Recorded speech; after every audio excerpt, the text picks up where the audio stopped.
We've seen a number of house fires in our area recently, and our Janine LaSanta is here to get some safety tips from Hazleton City Fire Chief Donald Leschko. Let's just touch base on, new year. Let's look at our homes. Let's make sure they're safe. Some fire safety tips for our residents.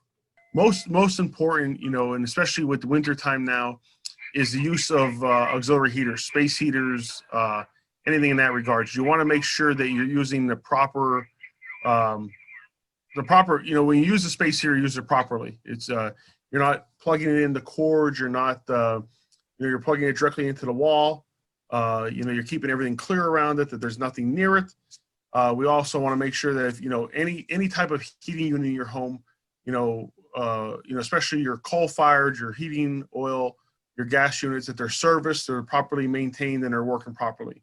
And again, we tell everybody, and I always stress, it's the same with getting your car serviced. You get your car serviced once a year. You should get your heating unit serviced.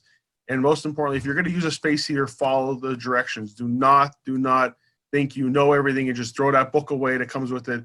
Follow the directions. I have questions about fireplaces. One, if you have a fireplace that you just turn on and it's electronic, is that considered a space heater? Yeah. I mean, they're electric. A lot of we see fireplaces come in multiple, either wood burning, gas burning, or electric. So you brought up a good point. The electric burning fireplaces, again, you want to make sure that is directly connected to a power source outlet. That you don't have an extension cord running to it.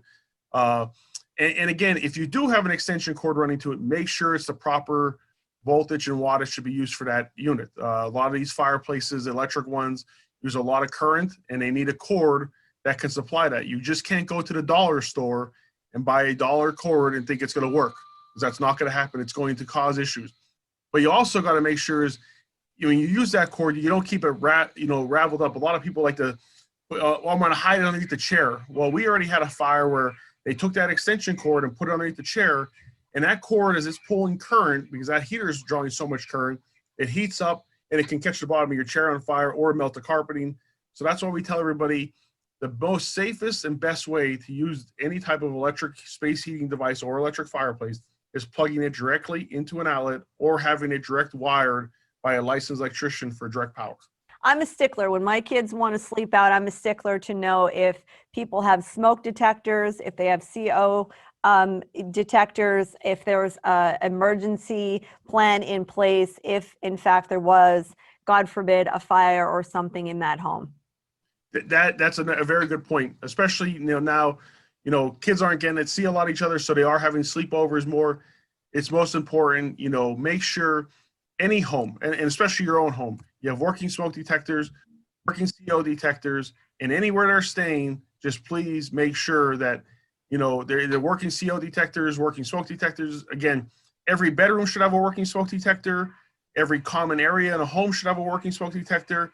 And also every common area in a house, in a residence, if you have a fossil fuel burning heating unit, which is whether it's a coal, oil, natural gas, fireplace, wood burn, even a hot water heater or, heating unit for your home, you should have a CO detector, at least definitely one per every floor of your residence.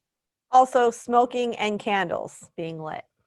Don't put them, I know a lot of people like to put them on end tables with covers and all that. If you're going to, make sure you have a plate underneath of it, something that's solid, because in case that glass would break or cause a failure, that there's a plate there to catch it.